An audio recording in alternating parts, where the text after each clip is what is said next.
নবীনগরের বারাটিয়া ফ্ল্যাটের দুঃসাহসিক চুরি, শিশুদের গলায় ছুরি ঠেকিয়ে দুঃসাহসিক চুরি। শ্যামল বর্মন, নবীনগর ব্রাহ্মণবাড়িয়া প্রতিনিধি।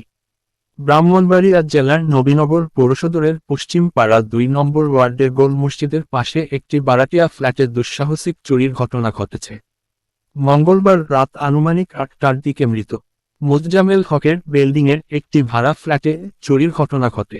জানা যায়, ওই ফ্ল্যাটের বারাটিয়া মহিলা তার শিশু সন্তানদের ঘরে রেখে কাছের একটি ফার্মেসিতে ওষুধ আনতে যান।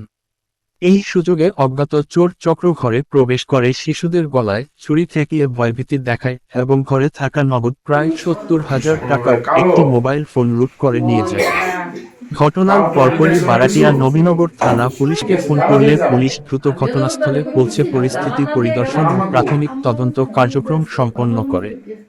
এ বিষয়ে পুলিশ জানায়, ঘটনাটি গুরুত্বের সঙ্গে তদন্ত করা হচ্ছে এবং চোরদের শনাক্ত ও গ্রেপ্তারের চেষ্টা চলছে। ঘটনার পর এলাকাবাসীর মধ্যে আতঙ্ক বিরাজ করছে। তারা দ্রুত দোষীদের গ্রেপ্তার ও দৃষ্টান্তমূলক শাস্তির দাবি জানিয়েছেন। কি কি নিয়ে গেছে? ৭০,০০০ টাকা নিচ্ছে। তারপর তারপর মোবাইল নিচ্ছে, মোবাইল নিয়ে গেছে। বাচ্চা মারধর করছে।